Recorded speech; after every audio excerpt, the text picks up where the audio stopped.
great falling away will come first. The Antichrist will come second. Then the rapture will be third. First thing is a falling away.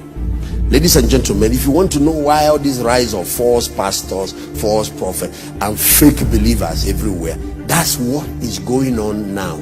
Is the prelude to the rise of the beast. Because when the beast come, people have to agree with him, especially Christians. He is not going to gain global power without their support. There has to be pastors, there have to be popes and bishops that must give him the backing. Without that, it's not going to happen. Preserve the knowledge of Christ. This is the time. Get to know him for yourself. And get, if you have not gone through discipleship or not, this is the time. Days are coming, you'll be looking for church. You can't have this opportunity again. The way the church will exit is the way Israel exited Egypt. They were in Egypt when all the plagues, all those 10 plagues, even till the last one. But God protected them in the midst of it all. And after all of that, God removed his people out of Egypt and sent them to the promised land. That's how it's going to happen again. Now that we have the time, my friends, rise up now and begin to preach the gospel. Now we still have the time. Days are coming. You can't hold service. You can't. Now you can do crusades. Rise up and do it. Now you can plant church. Rise up and plant it. Now you can start a cell. Start doing it. Better make sure that your life counts. Now that it's still free, you still have the freedom. You must learn to practice God's presence. Those days are coming. We've been taking pastors for granted, church service for granted. Hey. You're going to have to be your own pastor. You're going to have to pastor your children. Let me talk to us today. Every one of you should go and study the Chinese church. What happened during the communist era? Christianity. There were about 800,000 Christians when the communist revolution. Chairman Mao led the communist revolution. And there were 10,000 missionaries. They were all sent out of China. All the pastors were arrested. Somebody like Watchman Nee stayed and died in prison. One of the most prominent Chinese preachers of that time. They sacked all the missionaries, arrested all the pastors, seized all the church buildings. Not a single church building was left. Stopped any form of broadcast on TV or on any form of technology. And then started hunting Bibles. He didn't want any Bible of any type in the whole of China.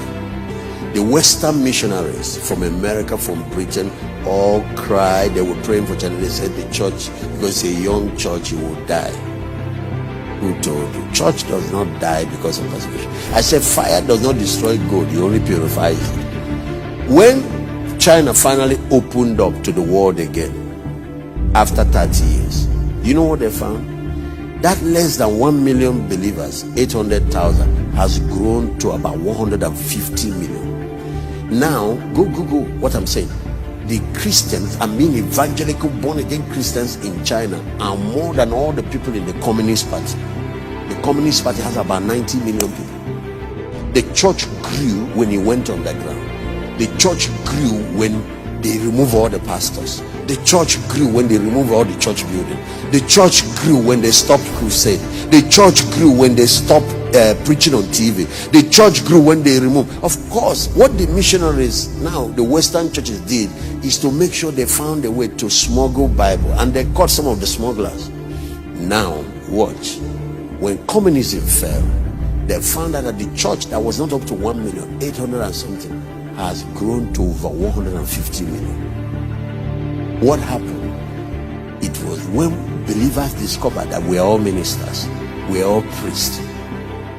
Every family becomes church, and that's when it includes. So if you're talking about great tribulation, the Chinese people have experienced it, the early church has experienced it, Christians are experiencing it in the Middle East. One of the fastest growing church now is happening in Iran. One of the strategies for the end time church going forward is to return back to discipleship and to return back to small groups. And all of you that are listening to me, start your own cell. That is the way forward. These large congregations and worship services, this thing has shaken it up now. This lockdown, something more serious is on the horizon. Make sure you are a functional priest, that you know God. Start reading your Bible. People don't study their Bible anymore. They only come on Sunday, open their mouth for pastors to feed them. Now, when the pastor is saying something wrong, you can't tell. What will happen is a test. I'm reading it, this Amplified Bible, to refine, to purify, and to make those among God's people white, even to the time of the end, because He's here for an appointed time. So apart from the separation to remove false believers, is also to prepare us for the rapture.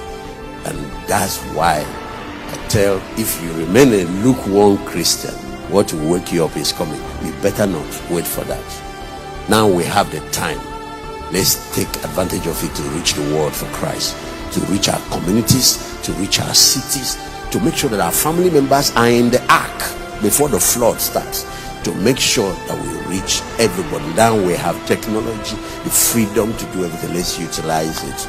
Now we have the chance. Let's live for God and live for Christ and be completely sold out to Him.